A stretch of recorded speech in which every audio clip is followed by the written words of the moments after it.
নমস্কার, আমি ডক্টর সৌরভ কুণ্ডু। আজ আমি আপনাদের সামনে একটি নতুন টপিক নিয়ে কথা বলতে এলাম, মাইগ্রেন। মাইগ্রেন কি, কেন আমরা এটা নিয়ে খুবই চিন্তিত।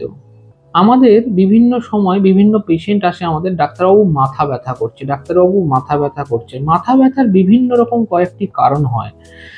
একটাকে বলো বিভিন্ন রকম মাথা ব্যথা, থ্রবিং হেডেক, স্ট্রাকচারাল হেডেক বলা হয়, টেনশন হেডেক বলা হয়, আরো বিভিন্ন রকমের মাথা যন্ত্রণা হচ্ছে। মাইগ্রেনের মাথার যন্ত্রণাটা একটা অন্য ধরনের মাথা যন্ত্রণা। কতগুলো সিমটম, টিপিক্যাল সিমটম। কিরকম সিমটম? একটা হচ্ছে ট্রিগারিং ফ্যাক্টর থাকবে। মাইগ্রেনের ট্রিগারিং ফ্যাক্টর মানে কিছু কিছু মানুষ কিছু কিছু গন্ধ পেলো, তারপরে তার মাথার যন্ত্রণা, এবং অ্যাসোসিয়েটেড সিমটম নশিয়া, ভমিটিং, হ্যাঁ, এগুলো শুরু হয়ে যায়। আচ্ছা, কিছু কিছু স্মেল, কিছু কিছু ক্ষেত্রে সানলাইট, কিছু কিছু ক্ষেত্রে কোনো একটা পরিবেশ, মানে সে একটা ক্লস্ট্রোফোবিয়া, সেটা বদ্ধ ঘরে গেল, সেক্ষেত্রে তার মাথার যন্ত্রণা শুরু হয়ে গেল। তা মাইগ্রেনের সবসময় একটা ট্রিগারিং ফ্যাক্টর থাকে। অন্যান্য যে মাথার যন্ত্রণাগুলোতে যদি সেগুলো নাও থাকে, মাইগ্রেনে কিন্তু একটা ট্রিগারিং ফ্যাক্টর থাকে। আরেকটা টিপিক্যাল হিস্ট্রি হচ্ছে ফ্যামিলি হিস্ট্রি। ফ্যামিলি হিস্ট্রি 25% কেসে মাইগ্রেনে সেটা একটা পজিটিভ হিস্ট্রি পাওয়া যায়। তার বাবা মা বা দাদু দিদার কারোর না কারোর এটা ছিল। অ্যাসোসিয়েটেড সিমটমের মধ্যে একটা অরা বা হ্যালুসিনেশন দেখা যায়, মানে সে একটা অদ্ভুত অরার মধ্যে থাকে, একটা হ্যালুসিনেশন হয়, সাউন্ড হ্যালুসিনেশন হয়। হ্যাঁ, মাইগ্রেনের মেন প্যাথোফিজিওলজিটা কি? তার মাথার ভিতরে যে রক্ত সাপ্লাই, যে আর্টারিগুলো, সেগুলো ভেসো ডাইলেশন হয়ে যায়, সেরিব্রাল ভেসো ডাইলেশন। তার জন্য একটা থ্রবিং হেডেক হয়, পেশেন্টের একটা নশিয়া হতে থাকে, ভমিটিং হওয়ার জন্য বারবার চেষ্টা হতে পারে।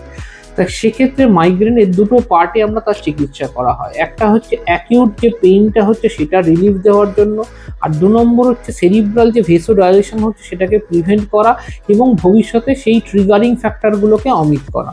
অ্যাকিউট পেন রিলিফের জন্য সাধারণত আমরা নন স্টেরয়েডাল অ্যান্টি ইনফ্লামেটরি দেওয়া হয়, সুমাট্রিপটান বা ট্রিপটান গ্রুপের কোনো পেন কিলার দেওয়া হয়, বা সেগুলো আজকাল খুব কুইক অ্যাকশনের জন্য সুমাট্রিপটান বা বিভিন্ন ধরনের ট্রিপটানের ন্যাজাল স্প্রেও বেরিয়ে গেছে, খুব তাড়াতাড়ি কাজ করে। তার কারণ হচ্ছে মাইগ্রেনের পেনটা হচ্ছে সিভিয়ার, মারাত্মক। পেশেন্ট না খুব বেশিক্ষণ টলারেট করতে পারে না, তাই জন্য ন্যাজাল স্প্রেটা দিলে খুব তাড়াতাড়ি উইদিন 5 মিনিটসের মধ্যে এটা কমে যায়। থার্ড থিং হচ্ছে প্রিভেনশন। কি করে আটকাবো এই ভেসো কনস্ট্রিকশনটাকে? আটকানোর জন্য সাধারণত আমরা বিভিন্ন রকমের অ্যান্টি সাইকোটিক ব্যবহার করা হয়ে থাকে, অ্যান্টি ডিপ্রেশন, যেরকম অ্যামিট্রিপটিলিন, তার সাথে বিটা ব্লকার, তার সাথে হচ্ছে টপিরল বা টপিরামেট, বা আরও যে সমস্ত ক্যালসিয়াম চ্যানেল ওপেনার, এই সমস্ত জিনিসগুলো, ফ্লুনারিজিন, এইগুলো ব্যবহার করা হতে থাকে। আর একটা সবচেয়ে ইম্পর্টেন্ট যেটা হচ্ছে prevention of the trigger factor.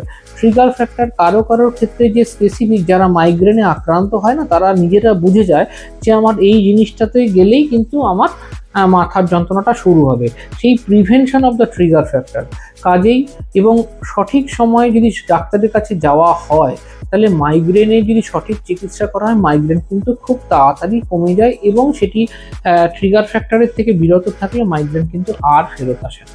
এই বলে আমি আমার সংক্ষিপ্ত বক্তব্য শেষ করলাম।